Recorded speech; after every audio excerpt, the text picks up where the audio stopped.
આખામાં કાળઝાળ ગરમી પડી રહી છે અને આ વખતે રેકોર્ડ બ્રેક ગરમી પડી છે અને આવનારા દિવસોમાં પણ ગરમીમાંથી રાહત મળવાની કોઈ સંભાવના નથી। હવામાન વિભાગે ગરમીને લઈને વ્યક્ત કર્યું અનુમાન। આગામી 3 દિવસ યથાવત રહેશે આકરી ગરમી। 43 થી 44 ડિગ્રી સુધી રહી શકે છે તાપમાન। અમદાવાદમાં સતત ત્રીજા દિવસે 43 ડિગ્રી તાપમાન નોંધાયું છે।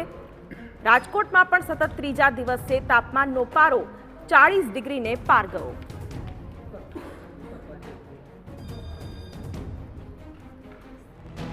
રાજકોટ શહેરમાં તાપમાનનો પારો આજે પણ 40 ડિગ્રીને પાર પહોંચ્યો છે। જે રીતે હવામાન વિભાગે આગાહી કરી હતી કે આગામી 2 થી 3 દિવસ સુધી હીટવેવ પડી શકે છે અને તેની અસર સીધી જનજીવન પર પડી રહી છે।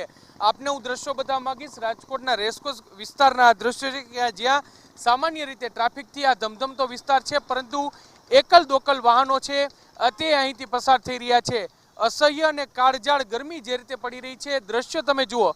અત્યારે ખૂબ જ જે રસ્તા પર એક પ્રકારે સન્નાટો છે તે જોવા મળ્યો છે। આજે પણ તાપમાનનો પારો છે તે 40 ડિગ્રીને પાર પહોંચ્યો છે અને જે રીતે જે આરોગ્ય વિભાગ છે તેમના દ્વારા પણ લોકોને અપીલ કરવામાં આવી છે કે બપોરના 1 વાગ્યાથી 4 વાગ્યા સુધી બિનજરૂરી ઘરની બહાર છે તે ન નીકળવું જોઈએ। ખાસ કરીને બાળકો અને સગર્ભા મહિલાઓ અને વૃદ્ધો છે તેને આ હીટવેવની સીધી અસર છે તે પડી શકે છે। તેને કારણે લોકોએ સાવચેત રહેવું ખૂબ જ જરૂરી છે। જો તમે ઘરની બહાર નીકળતા હોય તો જરૂરથી જે પૂરતા ગરમીની સામે રક્ષણ મળે તે પ્રકારના પોશાક છે તે પહેરવા જોઈએ। હવામાન વિભાગે જે રીતે આગાહી કરી છે કે આગામી 2 થી 3 દિવસ બાદ જે પ્રી મોન્સૂન એક્ટિવિટી થશે ત્યારે જરૂરથી લોકોને ગરમીથી રાહત મળે તેવી પૂરી શક્યતા છે। પરંતુ અત્યારે જે પ્રકારે કાળઝાળ ગરમી પડી રહી છે, આકાશમાંથી અગન જે ગોળાઓ વરસી રહ્યા છે અને અસહ્ય બફારાનો લોકો છે તે સામનો કરી રહ્યા છે, તેને કારણે લોકોની મુશ્કેલી છે તે ખૂબ જ વધી રહી છે।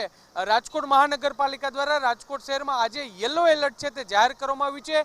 તેની વચ્ચે જરૂરથી લોકોએ ગરમીથી બચવા માટે સાવચેત રહેવું ખૂબ જ જરૂરી છે। કેમેરા પર્સન ભાવેશ લશ્કરી સાથે મોહિત ભટ્ટ, TV9 રાજકોટ।